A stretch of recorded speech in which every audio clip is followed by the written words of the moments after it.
আচ্ছা, আপনার নামটা একটু যদি বলতেন। আমার নাম হলো মোহাম্মদ আহমদুল্লাহ ভূঁইয়া। 17 হয়েছে এটা। কারা তৈরি করছে? করছে রূপবাবু। তারা এখান থেকে কত বছর আগে চলে গেছে? ওনারা গেছে ধরেন 65-তে গেছে মনে হয়।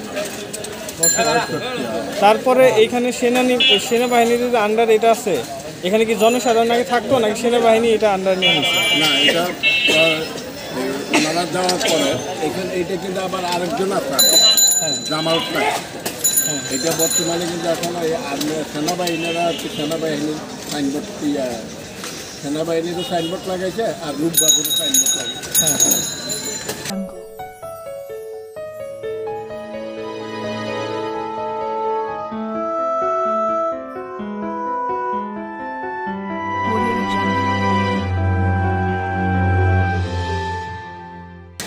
জামাল সাহেব একটা অ্যাজ বদল করে নিয়ে আসছে রূপবাবুর সাথে। তো অ্যাজ বদল করে নিয়ে আসার পরে সরকার এটার মধ্যে হাত বসে চেয়েছে। আমার যতদূর জানা চেয়েছে উনি কয়েকবার জিতলে কী হবে, সরকারের সাথে তার মনে তুলে যাবে, সরকারের সাথে তার পারা সম্ভব না। যতবারে জিতছে কিন্তু সরকার তাকে অ্যালাউ করে। কিন্তু এই বাড়িটা তো অনেক সুন্দর, এই বর্তমান যেগুলো এরকম বাড়ি দেখা যায় না। তো এটা সংরক্ষণ করার জন্য কি মানুষের মানে হয় না যে এটা আসলে সংরক্ষণ করে রাখা দরকার? মনে করেন এখন মানে এটাকে এদের পিছনে যে কত লোক লেগে রয়েছে যেটা ভাষায় প্রকাশ করার মতন না।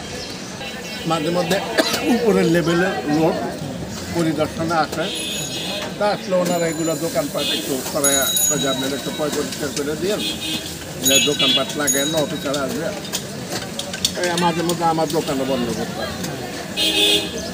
ওনারা এসে মানে ঘন্টা দুই বা এখানে পরিদর্শন করে আবার ওনারা কেউ গাড়িতে আসে, কেউ তারপরে ভোটে আসে, চলে যাবে।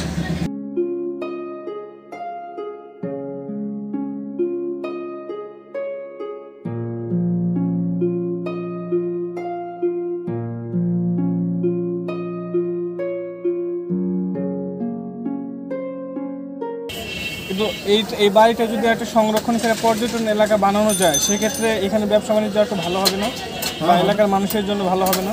আপনি কি মনে করেন? হবে।